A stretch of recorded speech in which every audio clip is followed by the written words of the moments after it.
so much for joining us. To see a room filled with people who have come on a busy Sunday afternoon and an evening in Los Angeles, California, to be here, to be able to hear a story of Leah and of Elly,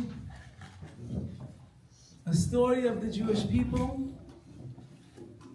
It's really our story as well. Because the history of Klal Yisrael, of our nation, continues to go on and on and on from generation to generation.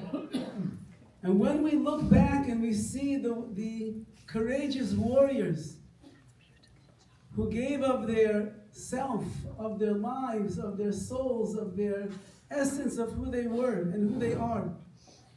And then they emerged from all of that and raised families. And many of their children and their grandchildren and their great-grandchildren are sitting in this room tonight.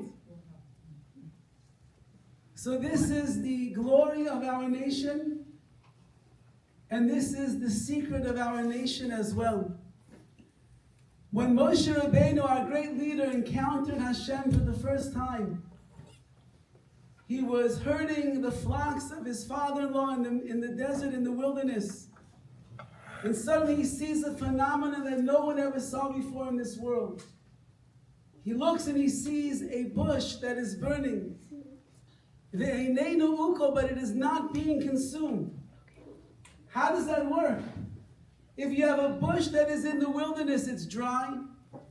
If there's fire all around it, it must be consumed. And yet Moshe Rabbeinu saw there was a miracle taking place. The fire is burning on the bush, and yet Eineinu Ukal, it is not being consumed. And our sages tell us Hashem was sending a message to Moshe at that moment. You're going to be the leader of the Jewish people. They're going to endure many, many difficulties in all the generations. You will see it will not be so easy for the Jew to go from one place to the next, unharmed, unscathed, unhurt. It's not going to be like another nation.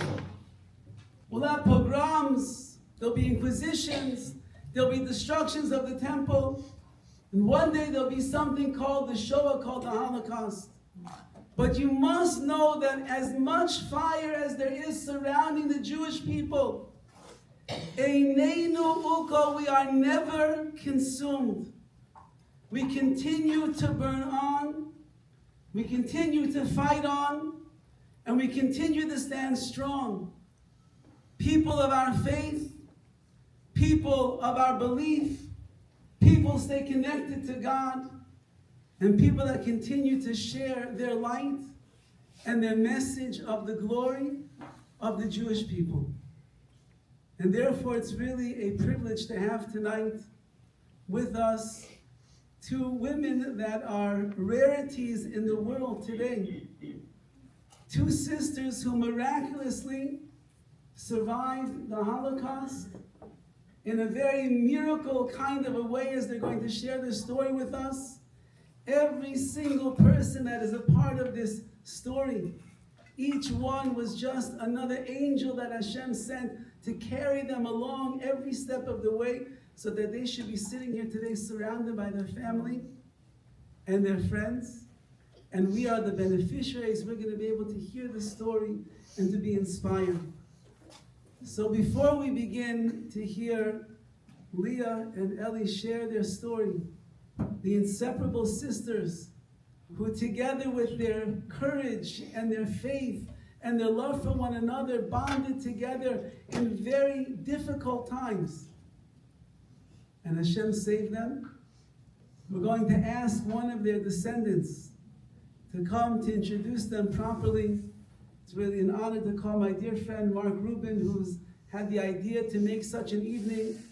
And as there are less and less survivors in the world, evenings like this are more and more important for all of us to be able to hear your story and be connected and attached to the past, so that we can live with it now in the present and carry it into the future. So I'd like to call my dear friend Mark Rubin to introduce his mother and his aunt.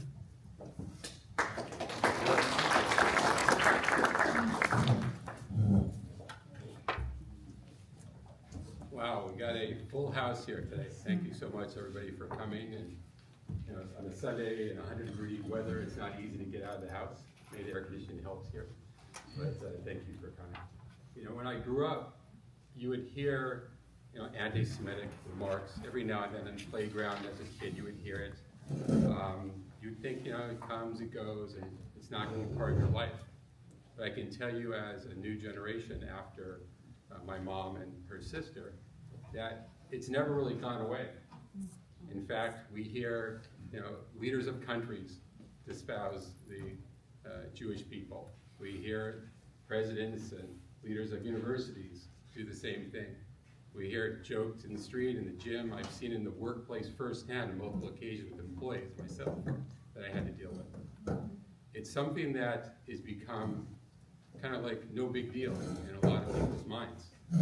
And the world is moving forward and things are getting better technologically, but they aren't necessarily moving the same speed on the way we treat each other and the respect for different cultures and religions and so forth.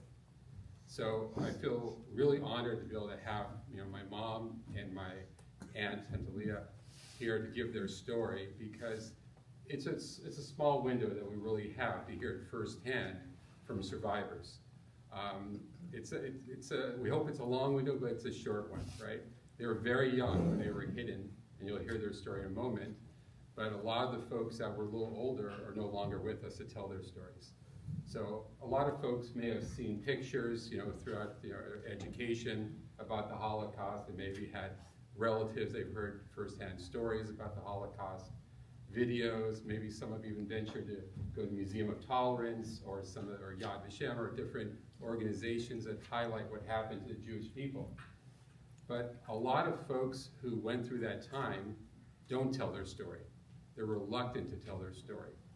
I'm not sure if it's an embarrassment or it's just such a, you know, impactful part of their life that they don't want to talk about it. I've heard stories of folks that literally would go to their grave without ever wanting to share what happened to them.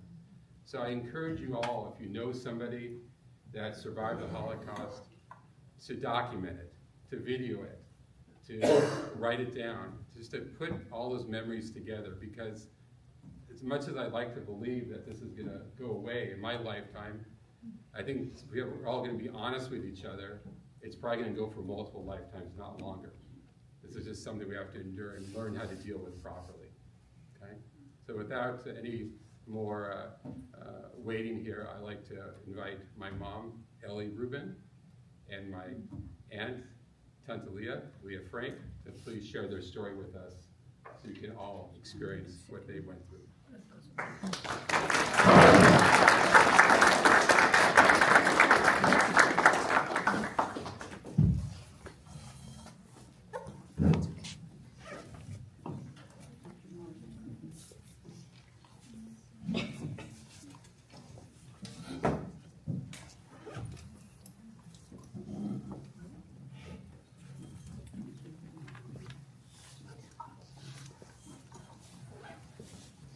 We'll try without the microphone. If you can't hear, you'll let me know, and then we'll add the microphone. Wow. That's some audience here. Thank you all for coming, as Mark said. My name is Leah Frank, and I was born April 17, 1936. Those of you who want to do the math, others, I'm 89 years old. I was, like I said, I was born in a city named Utrecht, which is smack in the middle of the Netherlands. For my third birthday, April 17, 1939, I got the most wonderful present. There she is. She was born April 17, 1939. And the present keeps on giving. So, May 10th, 1940, the Germans invaded the Netherlands. I keep calling it the Netherlands, but Holland is a little easier. So it goes by two names actually. The Dutch were totally not prepared. They had wanted to remain neutral like in World War I, so they were not prepared at all. They put up a very valiant fight for a few days, which was too long even for the Germans. So by about 5 or 10 days later, they sent in a squadron of bombers, and intending to flatten the port, the main port in Europe at the time, Rotterdam, intending to flatten it. Instead, they missed. They're smart, but not that smart. They bombed the inner city of Rotterdam, flat. There was no more city left. The people that were still alive were hence called evacuees from Rotterdam, and it will become clear why I mentioned that. So, Okay, so, yeah, we were refugees from Rotterdam, so we weren't like little Dutch Jewish girls. I think you need the microphone. People are not hearing. maybe I speak louder than you. You speak louder than me.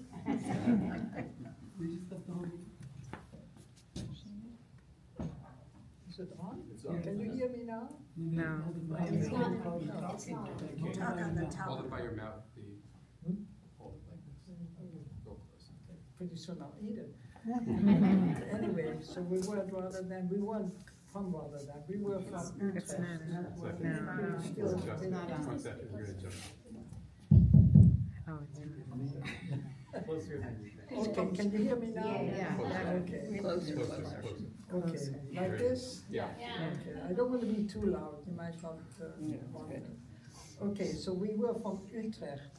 Utrecht was a big city, but not like Amsterdam, so all the intentions or the limitations from the Germans didn't hit Utrecht the way it hit Amsterdam. It was, Amsterdam was really the place to catch all the Jews or to put them in a ghetto. This didn't happen in Utrecht. But my parents had very good friends. My father worked together with Oom Jan. It was a non-Jewish couple who were very, very much instrumental in taking care of the Jewish friends. So the men worked together until my father was let go because he was Jewish, and his friend Oom Jan was told he could not have a relationship with a Jew or he had to quit. Well, he quit. Instead, they went into resistance. They were instrumental in persuading my parents to go into hiding without their children, without my sister and myself. I need to backtrack a little bit, sorry. The rules against Jews became instrumental right away, but we were in a smaller city, so by the time it hit us at the same time, but it wasn't as strong. First of all Jewish professionals were fired. Since our father was a CFO for a Jewish company, immediately he was fired. Then we were not allowed to use public transportation. I was not allowed to go to kindergarten or whatever they called it at the time, first grade. We were not allowed to use the parks. We were not allowed to shop in certain stores, only certain hours. We were not allowed to go to non-Jewish doctors. The Jewish doctors were, the Jewish doctors Can everybody hear me? Yes. Yeah. I'm used to screaming. I'm not. Right, Mark? Yeah, you can scream. Remember? Yeah, you can scream at me, you can scream at them, it's whatever works. Like I said, no parks, no theater, no ballet, no concerts. We were not allowed to have radios. We were not allowed to have anything of value.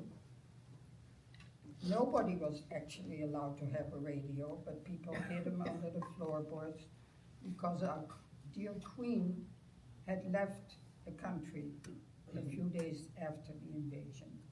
So we were totally under German government rules and regulations. So by 1943, they were done with Amsterdam, quote unquote, Judenfrei in Amsterdam. And people say, why doesn't anybody try to hide? Why didn't they flee the country? Holland is very small, very flat. You can see from the north to the south, the east to the west. I'm talking about the 40s. And there is no place to hide. We have no grottos, we have no forest, we have no hills. I think our largest hill is about 300 feet, correct? Something like that. So there is no place to actually hide. Borders were closed immediately.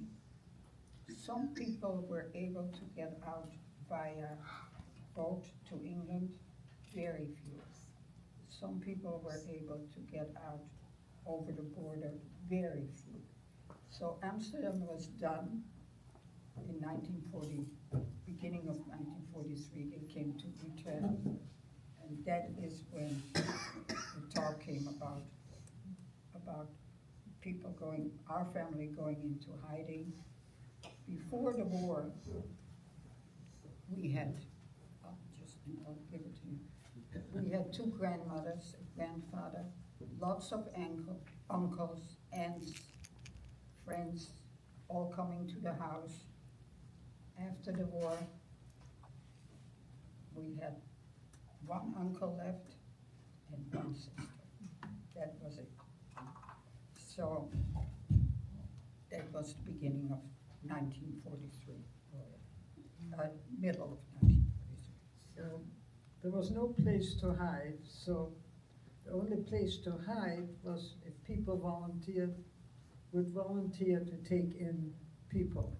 That was a very dangerous situation, because if you were caught hiding a Jew, it might be the end of the Jew and the end of the family, or maybe prison, or maybe even Auschwitz, who knows. So my parents decided to have a grandmother, my father's mother, in a very small village, in the eastern part of Holland. So the family decided they all wanted to be together. That is my father, my mother, 3 brothers, my grandmother, a cousin, there were what, seven people? All to hide in that village. 2 brothers volunteered their places. And they were fine. They would have been fine. They would have lived, everything was fine and cozy and nice until I think the adopted daughter or the stepdaughter of one of the family where they were hiding had a relationship or a boyfriend who was a Nazi, and for 7.5 guilders you could collect on turning in a Jew. So she made about 50 guilders, and the whole family was deported, except us. And I have here actually a copy, because the original we have at home, copy of a postcard that my parents somehow threw out of whatever vehicle they were at, maybe a bus, maybe a truck, maybe not a train, but wherever, you know, the vehicle, they threw it out, addressed to a neighbor, maybe 50 miles away, maybe 100 miles away, totally the other end of the country. We don't know how she received it. She received it and it was turned over to us after the war. And it says, basically, in Dutch, of course, written it with a pencil, we are on our way to Westerbork.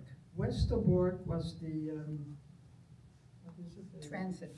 Transit camp before Germany. It was actually built for the German Jews, originally by the Dutch people. The German Jews were already leaving Germany in the 30s because it was very dangerous, but was getting pretty difficult to live there. So the Dutch people erected like a barracks and little housing in this city. Anyway, it says here, we're on our way to Westerbork, the transit camp. I hope this will get to you. We hope we'll see you again. We keep hope.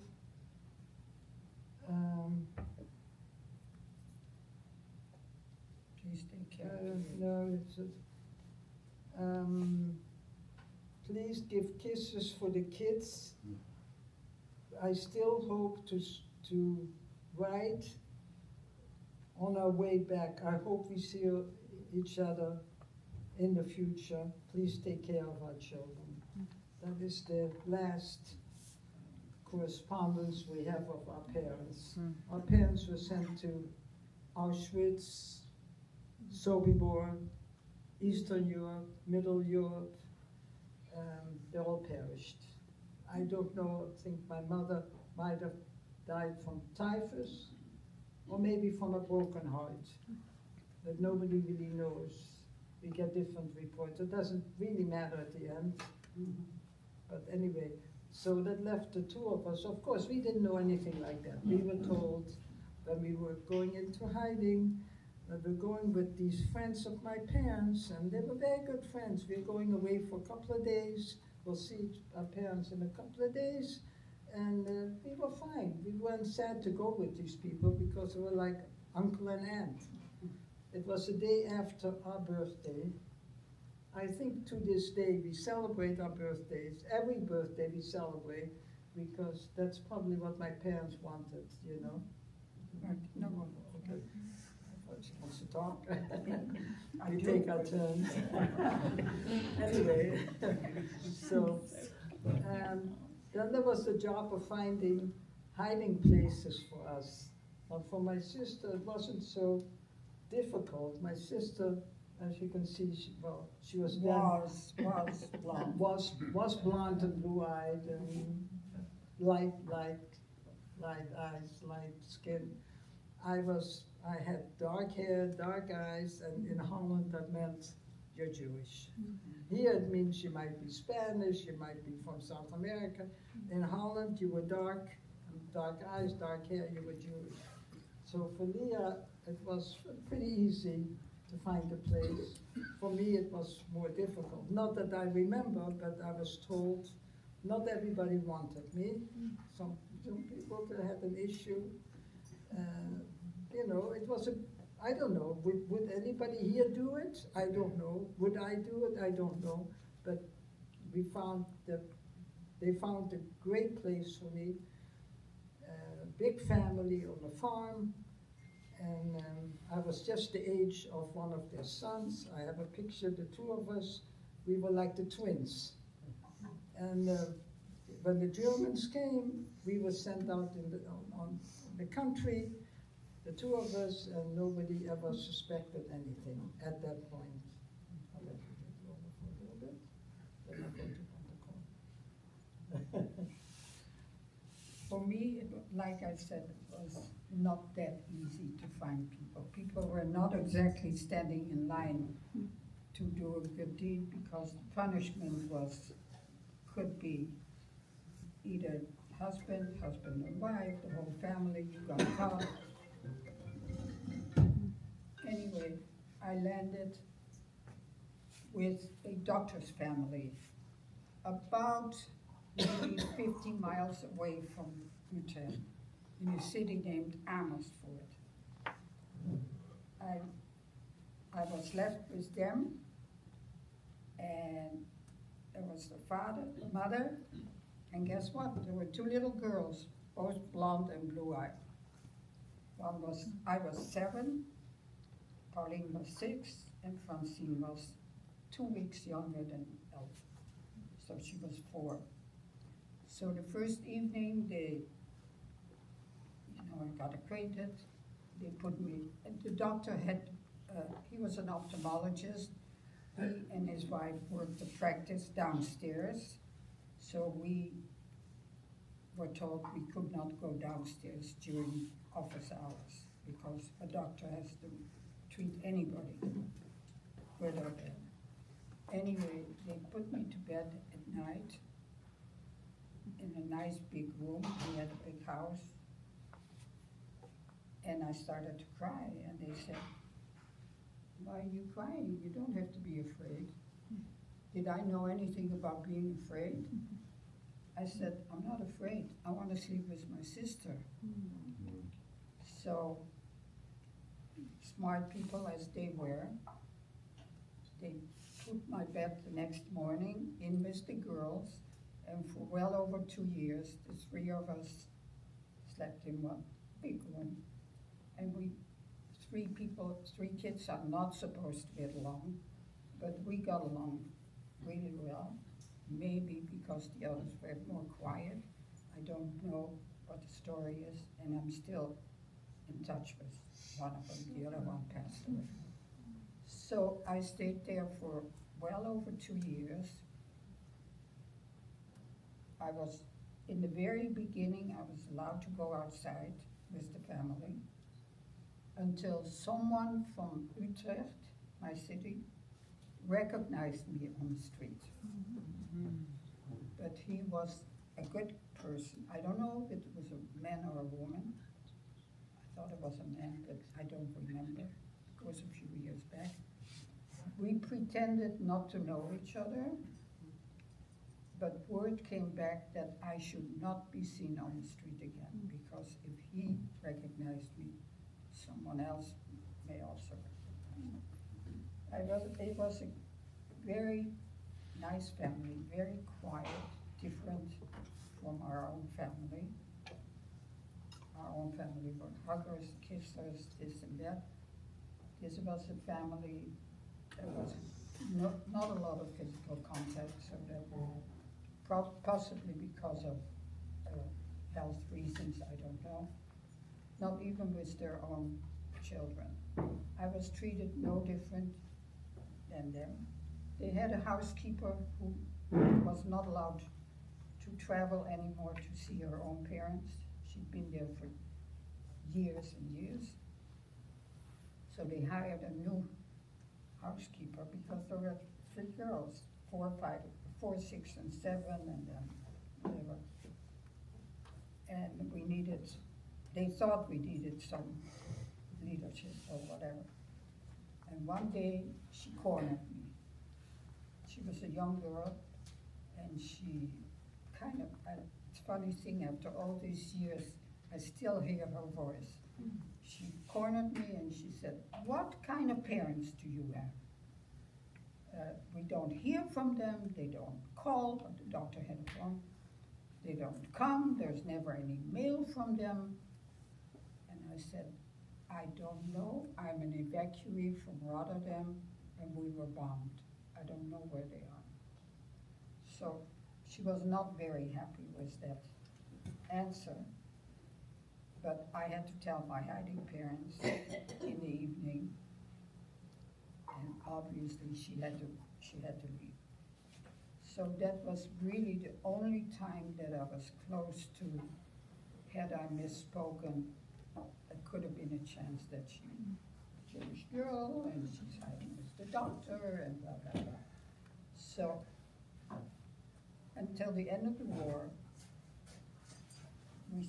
we stayed together. And then I got to the liberation after she does her. That's I do my thing, right. Okay, I ended up with a farmer's family of 6 kids. Eventually they had, I believe, 11. But I was just one of the kids, and to this day, I have a good relationship with the kids. We're all in our 80s and 90s, but it's just great.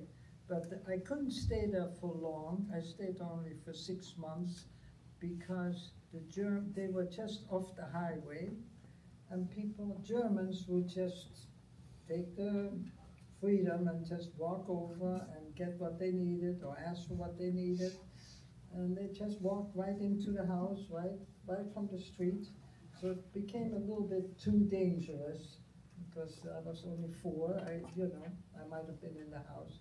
So they decided to transfer me across the street to the wife's sister and family, also a big family.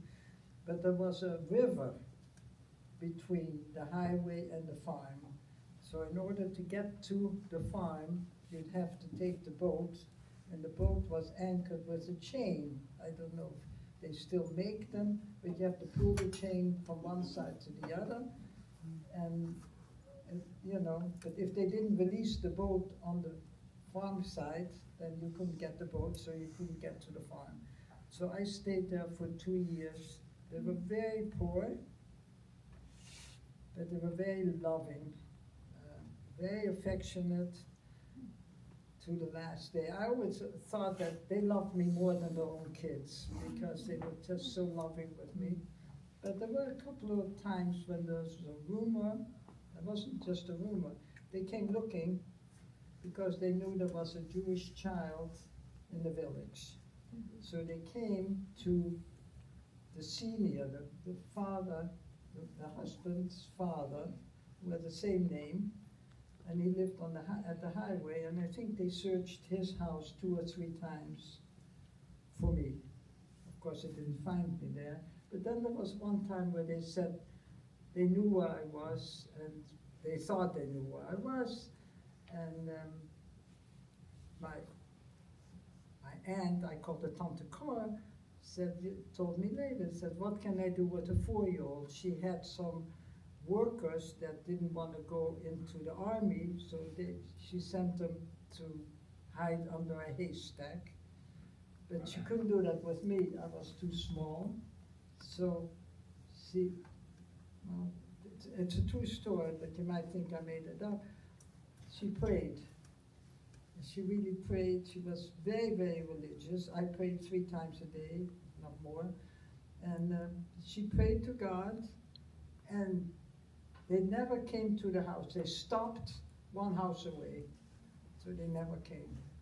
So that was minor, major miracle, But I stayed there for 2 more years, and even after the war, my stepfather, who had survived, brought Leah over to the farm. And Leah didn't recognize me. I was 4, then I was 7. I probably was twice as big as I was at 4. She didn't recognize me, and she said something, is that my sister? Maybe sometimes she still says that. You're right. What did you say?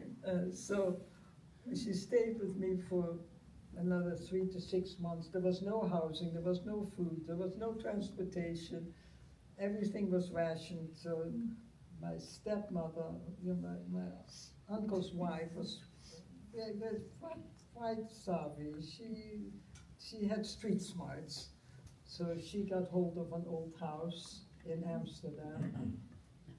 And if anybody ever complains about a lousy apartment or a lousy house, this was a 3 or 4 story high house, very old, from 1642, I believe it said on the house. And the rats and the mice had free range there through the house. The heating was in the basement, and I slept on the 3rd floor, and in the morning my water in my glass was ice. but you know, but we lived through it. We were happy to have a place, and we were together. And the household was, I have to say, not the greatest. They took us in. There was no choice. My stepfather especially wanted us to be with the family, but they had suffered through the war. So it was unbalanced, somewhat unstable. But we still, you know, we were together and we mixed well with the family. They had another couple of kids, and eventually we immigrated to the States. Are you passing over a lot? Well, yeah, well, I'll go back to that. That's a synopsis. That's the synopsis. Okay. When we were liberated, I was finally allowed to go on the street.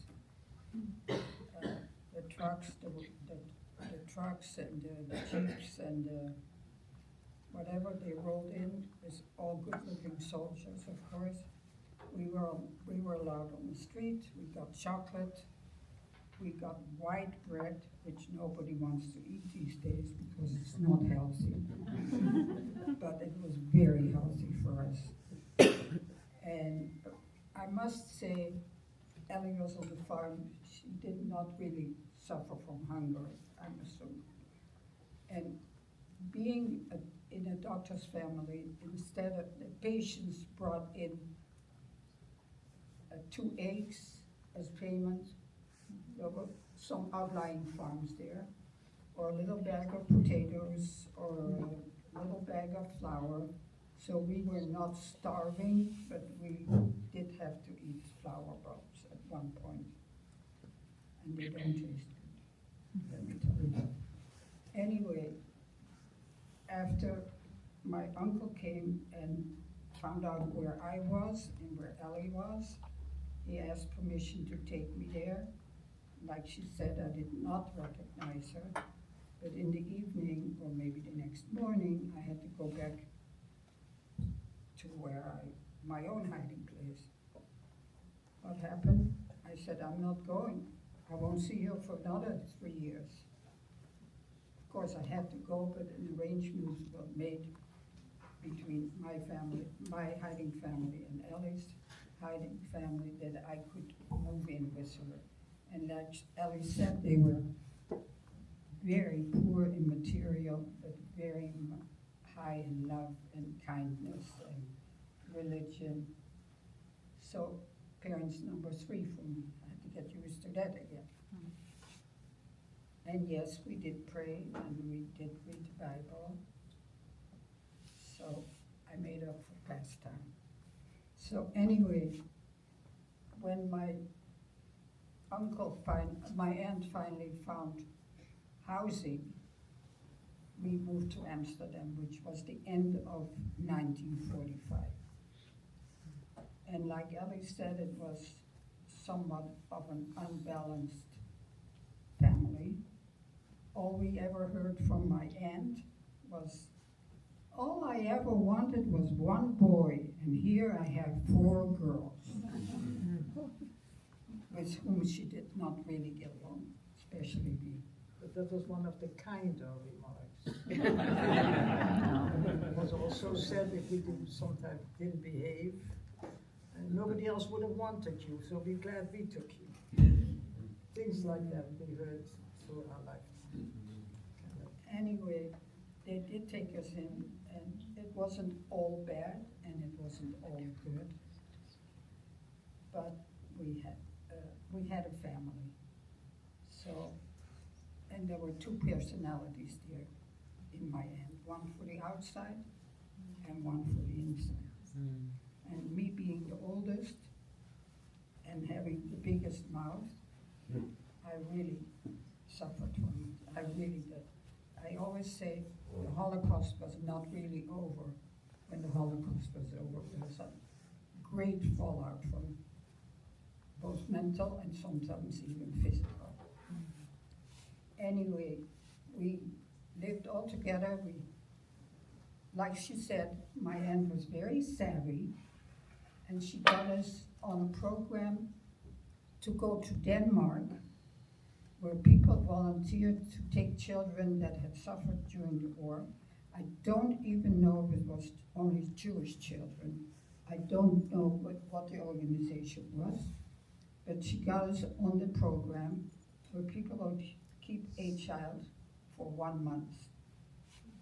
In the end, of course, when they called one of our names, we went there, got trained, no supervision, but we know how to behave already. So we were received in a big hall. When they called one of our names, guess what? We both started to cry. We didn't want to be separated. So there was this one couple who said, okay, well, we'll take 2 girls. And when the month was over, ultimately they kept us for 9 months. We were treated like we should have been treated, but they were wonderful. No school, and lots of food and clothing and housing and heating and whatever. Then we went back, we had to go back to Holland. I think they may have wanted to adopt us, but that was not an option. And that's when our school life started. So, School life. yeah. Well, okay, yeah. Okay, we went to a Jewish elementary school called Vospina. And now, when I go to Holland, we take the tram or a car or transportation. We walked from our house to the school. I don't know how long that was, but probably at least 2 miles. I don't know. We didn't complain. We, took our lunch with, and that was it. I ended up. They didn't want to put me year ahead. I don't know, but what grade did you go into? I went into 4th grade at Never Been. No, and I went to 1st or 2nd. Anyway, the end result, we went to Jewish high school, skipped some grades or whatever. We made elementary school, high school, and but in the high school there were kids 15 through 25, maybe 23, because nobody had had any schooling for the last 5 years. So it was very interesting because the high school graduation, which was government supervised, it was not local, it was government.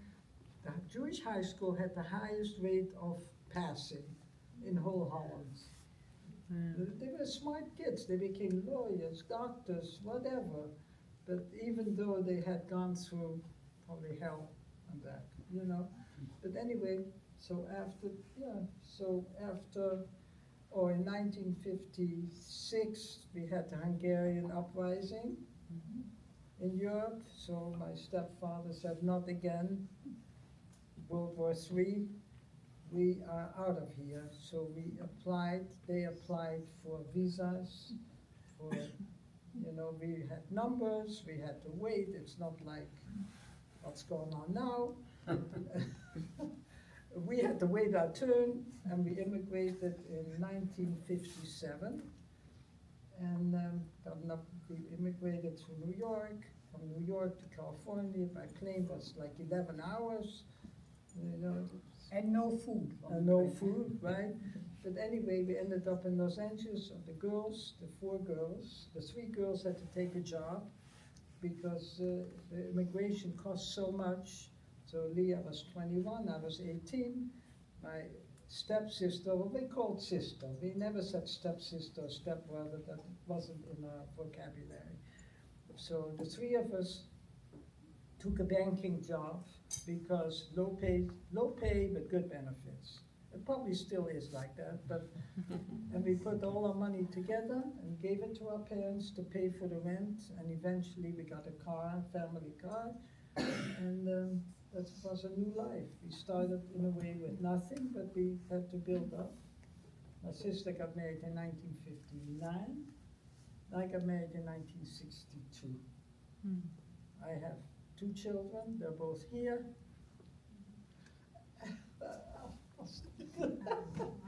Okay, go What? ahead, yeah, no, it got to me, okay. She has 2 children, 9 grandchildren, and 11 great-grandchildren.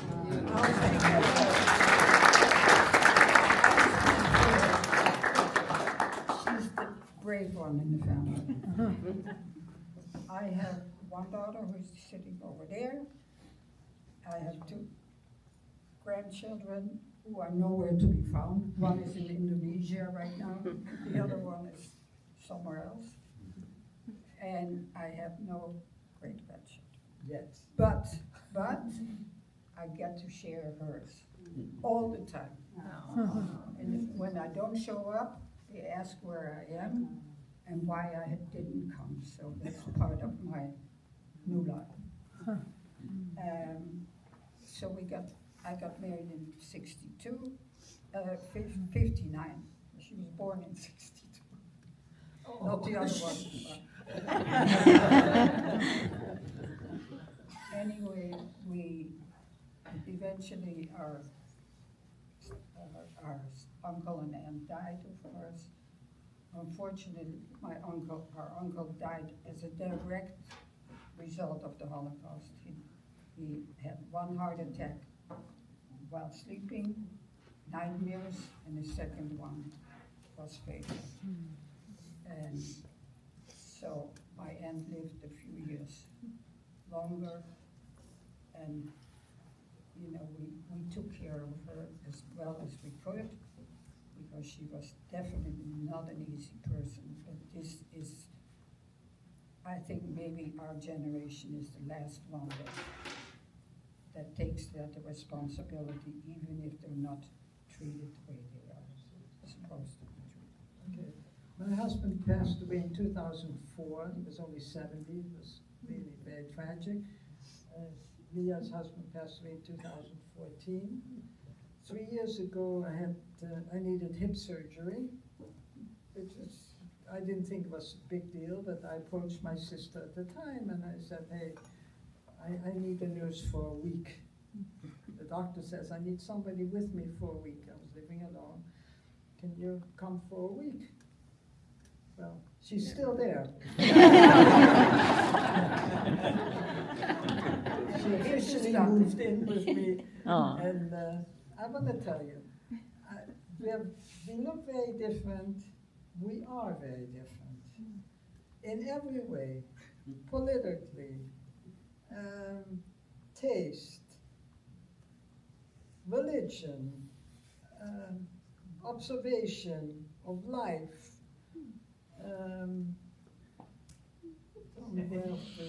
We're different in every way. But I think fashion. Okay. But I think what it is respect. Respect. When we discuss something, once in a while we go into politics. Once in a while we go into something that we know we don't agree. And at one point we say, let's just agree to disagree. And that's it. We have yet to have an argument. We never have a fight. We never had a fight. And we will not have a fight because we're only 2 left. And that would be a darn shame to not have a pleasant time with each other. We live together. We each do our own thing. We eat together most of the time. And my sister eats. She's not, I'm a foodie, she's not. See, there's another one. But anyway, we get along famously, we get along wonderfully, and we're good friends besides. So, and we share the families together, we have good times together. So now I think we can go to questions, right? You have something to add? If there's anyone that has questions, or I have a picture of my mother and the 2 of us as very small, one of the few pictures we have have. them on the table. Yeah. I'm going to add a couple items to what you shared with us, and thank you very much for everyone's behalf on doing that.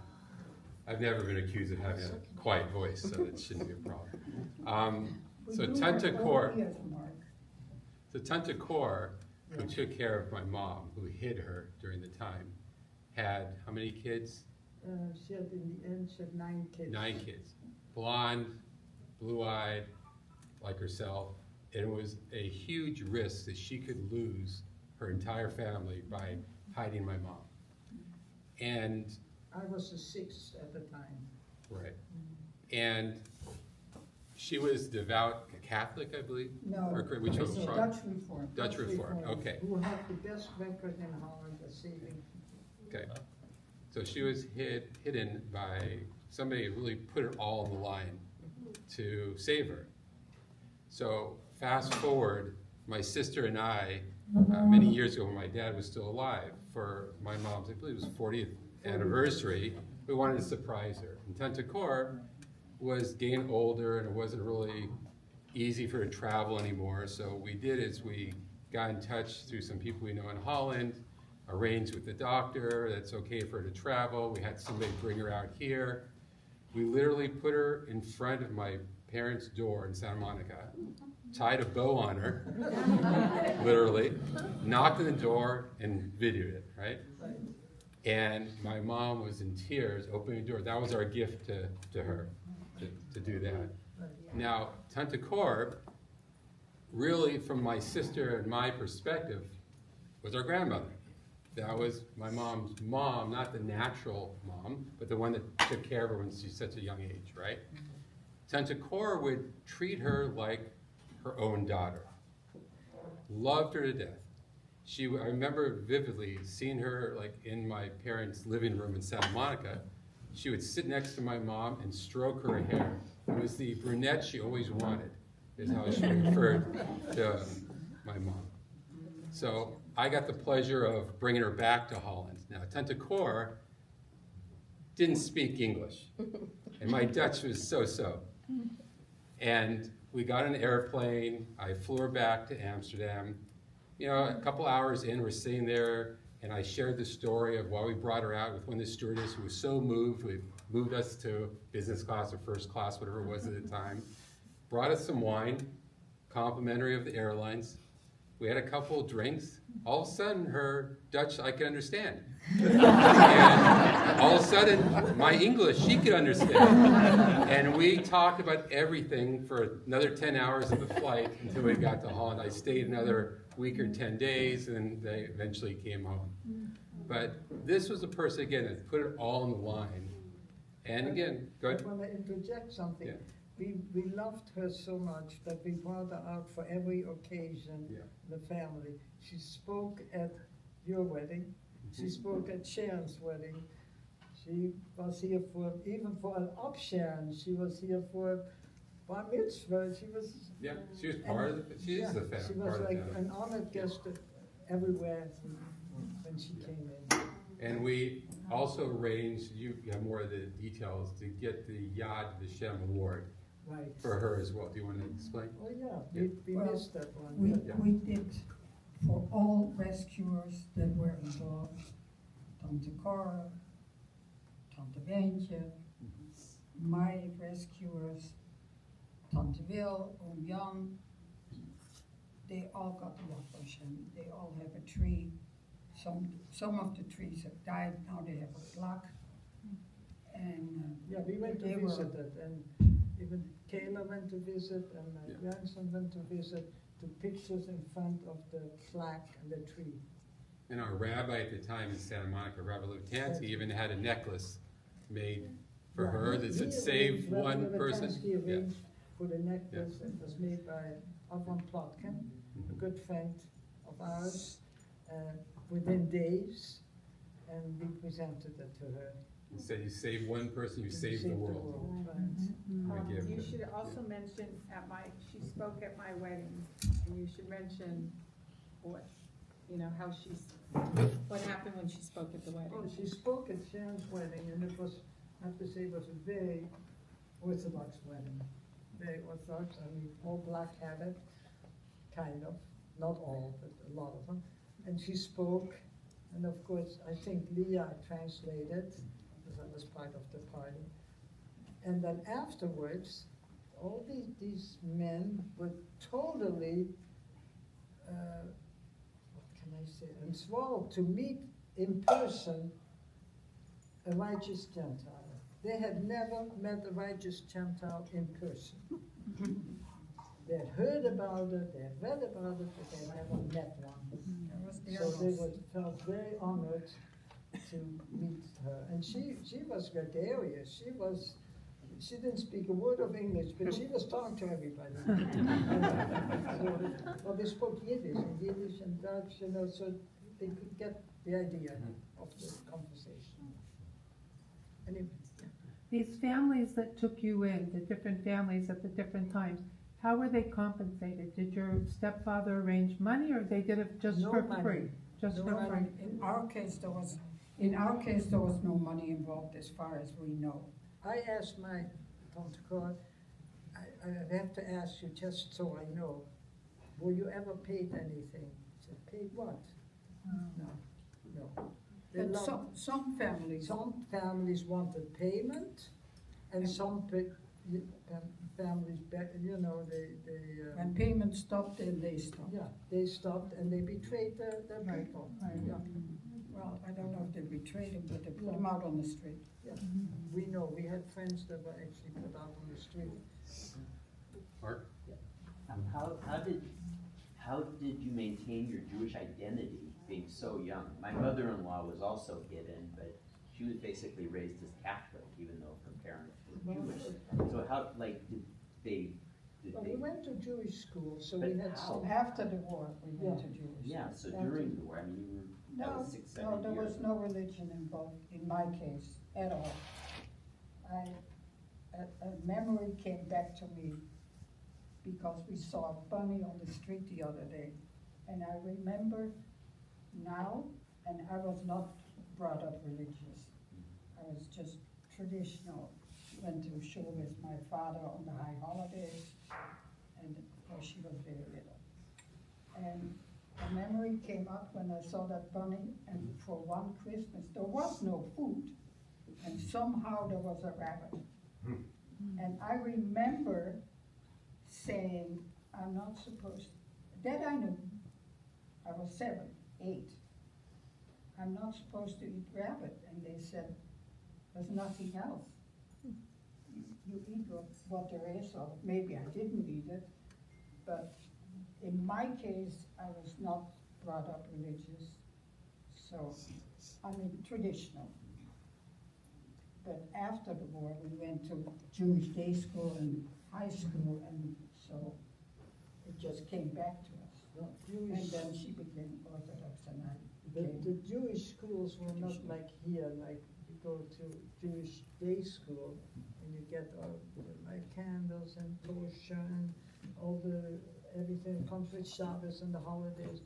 We went to a Jewish school because we had a Jewish mother. And that was the only requirement. And we had Hebrew language, and maybe with a little bit of Jewish history, but not anything like halacha or it's a regular customs. school. You know, that wasn't part of but somehow, when I married my husband, he asked of me, will you keep a kosher home? And I said, if you help me, I will do it. I didn't come from a kosher home, but and then when the kids went to Talmud Torah, I guess my husband and I, we learned along with them. Kind of, they came home with, I mean, I always had the kosher food, but I didn't know about lighting candles for years and years. That Rabbi Levitansky never, or his wife never told me to light candles, so they didn't really tell you what to do. They kind of showed what they were doing, but we weren't there when they lit the candle. But we learned along slowly for many years, and then the kids, Sharon went to Jewish day school, and Mark learned with Rabbi, and kind of, it became part of us, without us really realizing, and and that's it. So that's how we became Have you met any of the girls that you were, or children that were hidden at the same time as you? Have you met any of those that survived, maybe in California or maybe throughout the world? Do you know anybody that were in similar situations? No, not in Holland while we were there, because there were so few of us. And then when we immigrated in '57, we came to a whole group. Nobody here really knew or talked about the Holocaust, so we did not either. We were not even acknowledged as being survivors. Hidden children were always, you were hidden, you had a good life, blah, blah, blah, forgetting that we came out as orphans and lost our whole family. In 1985, a group was organized called Child Survivors of the Holocaust. And that's where we met other quite quote-unquote children that had been hidden or had been in camps or Even from the Netherlands? not necessarily from all over the world. Excuse me, prior to the Nazi invasion of the town that you grew up with, did it have a vibrant Jewish life? Yes. Were synagogues an active part of the community? Well, I was 7, so I remember going to a shul op de Zandweg, which means sand road, with my father for the high holidays. How vibrant the community was, I have no clue. And what about a return of Judaism to the town that you're in or the surrounding area? Has there been any, I'll say, revival of Jewish life in that area or not? And mostly in Amsterdam. 80% of the Jews at the time of the war lived in Amsterdam. So that was really the place. Alan, I'll give you an example of what you just asked. A number of years ago, maybe 8, 10 years ago, my wife and I were in Holland, Amsterdam, and we went, maybe a little longer than that, to a shul for Shabbat. And it was Saturday, and they were having trouble getting a minyan. And I said to the rabbi, like I grew up, well, why don't you just go outside, we can ask a few people, hey, are you Jewish, and get a couple folks in, we'll make a minyan, and we'll be all set. And the rabbi there, Rabbi Spiro, said to me, doesn't work that way over here. Anybody who's Jewish will not say they're Jewish, even to this day, the majority of folks, because Holland was so decimated with the Jews that there's very few that are even to this day still there. Yeah. Another question. Are you familiar with the kinder transport? Yes, sir. Okay. But you were part of it or not at all? No, we Could were you not be part of it. The Kindertransport mainly came from Austria and Germany. Yeah. So nothing, The but they went through Dutch did Holland. not have a But they went Kindertransport. through Holland. They went, They went via Holland, Right, yeah. and then they went to London. So you did not work in the homes where you stayed? You didn't have to trade off? No. We had nothing to do with the Kindertransport. But in the home that you stayed, the family took you in. You had to be like the maid, the cleaning, the cooking. Not at all. Not we at were all. just, we were part of the family, we were kids. They didn't take advantage of us at all. No, there are other stories where the girls were molested, the girls were used as a Cinderella, they had to do things. We were very fortunate, and that's why. We were treated well. We were treated well, and that's why personally, we were never really recognized as being survivors, even by fellow survivors, because we did not suffer enough. Sharon has a question. Maybe talk about who lives on the farm now. Who lives on the farm now? Oh, But take the, like, okay. Of course, when I was hidden, there were no Jews there except for me at the time.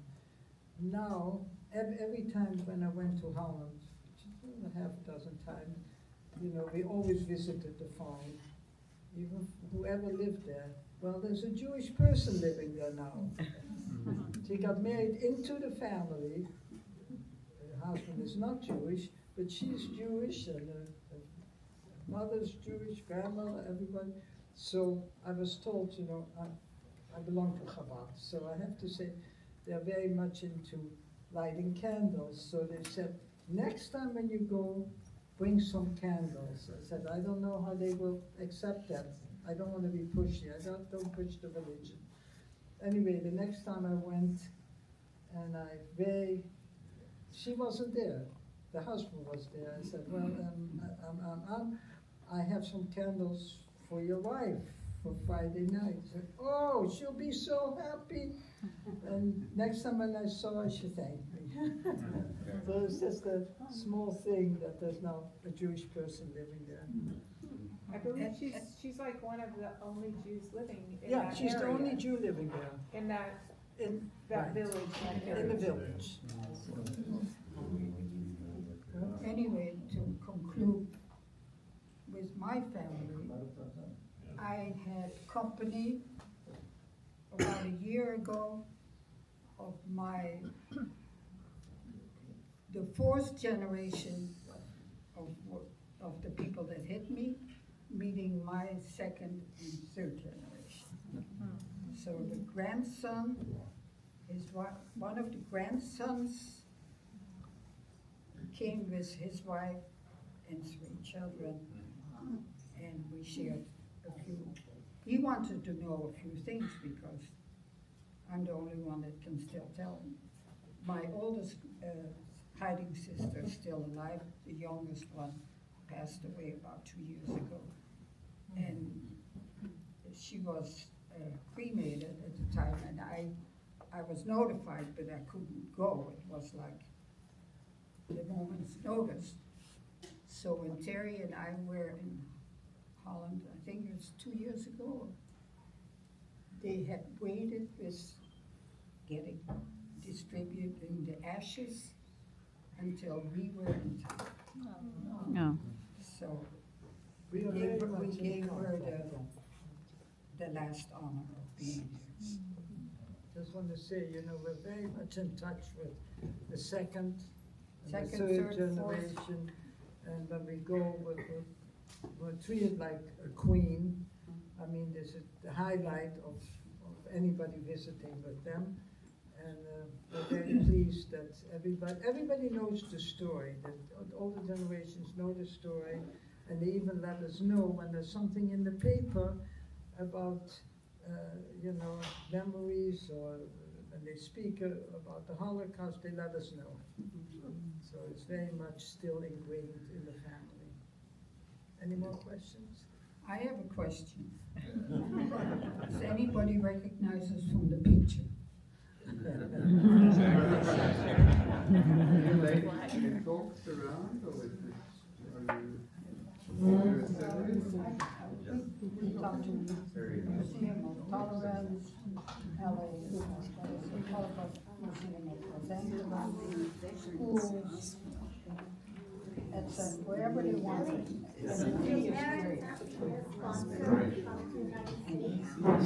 Somebody, a man by marriage, lived in Chicago.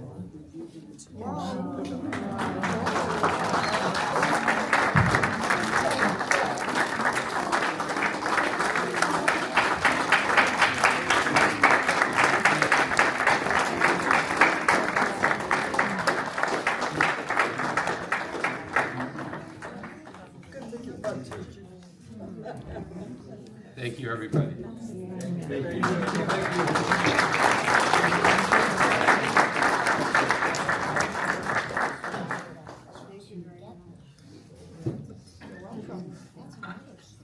Can I ask you one last question?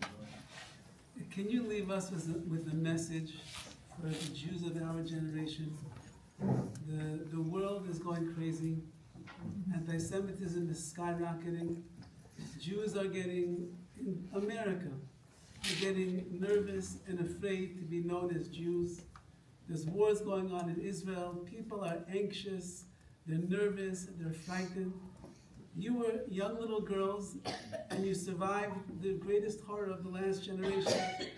Can you give us some strength so that we should stop being so nervous and anxious and afraid and have the courage and the strength that the two of you had to live your life the way that you did? Oh boy. I think I'm basically an optimist. So I Take think the microphone, take the microphone. I'm basically an optimist. I always look for sunshine. I look for the good things. I don't get too upset about little things, and I kind of say, okay, this is what we went through. It was terrible, but I have a life to live, and children, grandchildren, grandchildren, and just, you know, I don't pay too much attention. I mean, it doesn't hurt me. It hurts me when people are anti-Semitic. Of course it hurts. But I don't know. I say be tolerant. Maybe the people just don't know any better. I don't know. They may need more education. But, you know, like my brother-in-law, I mean, Sharon's brother-in-law was here, once said to me, if your mom couldn't tell you, I can tell. If your mom couldn't teach you, I can teach you. You know, people will be people. When I worked, I heard the word, oh, he juked me down. I never spoke to that person again. You know, just, I would say let it go and just go on with life and enjoy the good things in life. And just don't look too much to all the nastiness that's going on. That's what I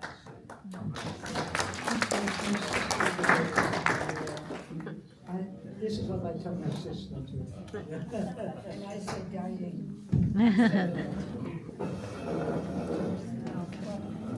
Do things that are happening now feel reminiscent to you of what happened then? It's very sad. What? Because my husband's a child of survivor from Auschwitz, and